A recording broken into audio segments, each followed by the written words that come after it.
Something dark and scary.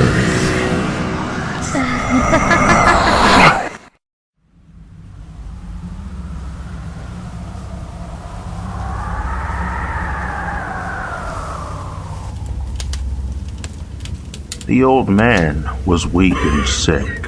His body wouldn't last much longer. I made the old man get up and walk to the window. He looked out and saw them standing there in the snow. There were 4 hunters gathered outside the cabin. I saw them too, through his eyes. The hunters carried long guns and they were shivering with the cold. One of them walked up and banged on the door. "Hello in there," he shouted. "Hello! We're lost, and we need a place to stay for the night." I pulled the old man away from the window and made him bar the door. "We have a little money we can give you," the hunter shouted. "We just need a warm place to spend the night, and a little food if you can spare it. We're freezing to death out here." I made the old man throw another log on the fire. "You don't need to be scared of us," the hunter said. "We'll leave our guns outside.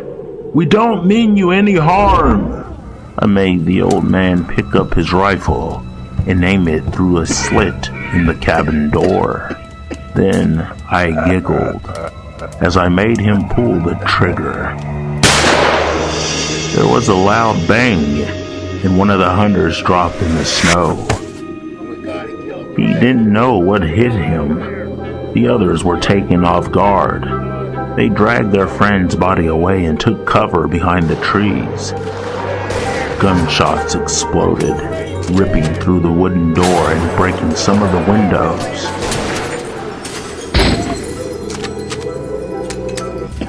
I released my hold on the old man's brain, and he collapsed in a heap on the floor. I flew up the chimney and soared above the cabin. The gunshots stopped, and the hunters retreated. They would be back. I flew high above the treetops and followed them. When they stopped, I drifted down and landed in the branches of a tall tree. The hunters were below me. They were setting up camp and building a fire. There were 3 of them now. A fat one, a skinny one, and a bearded one. The dead one lay nearby, staining the snow red with his blood. I had no use for him. The bearded one chopped wood with his axe. He looked healthy and strong. The skinny one was struggling to light a fire, while the fat one just sat there and watched. I listened as the fat one spoke to the others. He told them that they would camp there for the night, and in the morning they would attack the cabin and kill the old man. I sat there in the branches of the tree and waited for night to come. When it was dark, the man curled up around their blazing fire and tried to get some sleep. I waited until they were lying still and then dropped down noiselessly into the snow. I crept towards the fat man, who was wrapped up in his fur coat, snoring peacefully. Slowly, I reached out and took hold of the fat man's mind. I made him get up and walk over to where the dead man lay in the snow. I made him kneel down beside the corpse and take out his hunting knife. Then I made him saw through the neck of his dead friend. When he was done, I made him smear his face with blood. Then I made him pick up the severed head and carry it back to the fire. I released my hold on the fat man's mind, and that's where it left him, standing in front of the fire, smeared with blood and holding the dead man's severed head. When he looked down and saw the head, he screamed and woke the others. They scrambled to their feet and stared in horror at the severed head the fat man was clutching. I watched it all from the safety of the trees.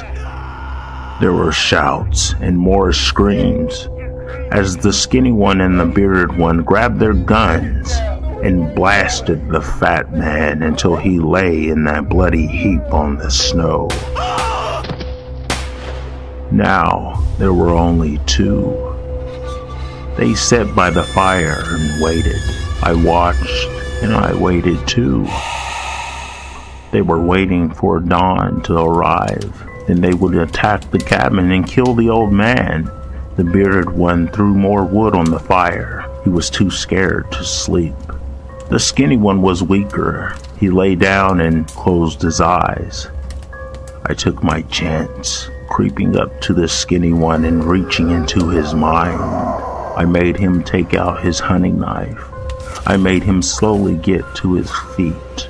The bearded one stared at us, wondering what was going on. I made the skinny one leap across the flames and attack the bearded one. And the bearded one was too strong for him. I knew he would lose the fight. I released his mind and flew into the trees to watch from a safe distance. There was a fierce struggle, but in the end, the bearded one prevailed. He plunged the hunting knife into his friend's chest and left the skinny one to bleed out on the snow. Now, there was only one. I flew back to the cabin and slid down the chimney. The old man lay on the floor where I left him. I took hold of his mind again, and we searched through the cabin. There was not much in the place that I could use. In a rusty metal box, I found a pair of garden shears. The handles were rusty, but the blades were still sharp. I made the old man pick them up. I made him look out the window, and through his eyes, I saw the bearded one coming across the snow, his gun at the ready. "Come out, old man," the bearded one cried. "Come out, or I'll kill you." He fired his gun, and a bullet ripped through the cabin door. I made the old man shout, "Okay, I'm coming out."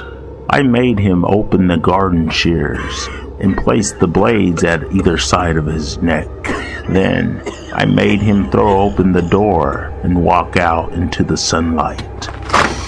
When the bearded one saw him, he stopped in his tracks and raised his gun. "What are you up to, old man?" he demanded. The old man didn't say a word. I wouldn't let him. The bearded man cautiously approached. "Why did you have to start shooting at us?" he asked. "We didn't mean you any harm. We just needed a place to stay." The old man resisted me, and for a moment I lost control. A thin wail escaped his lips. "Help me," he begged.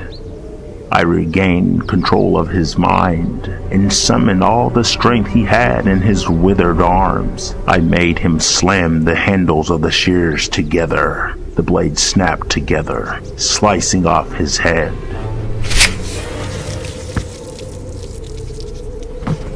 It fell to the ground with a thud.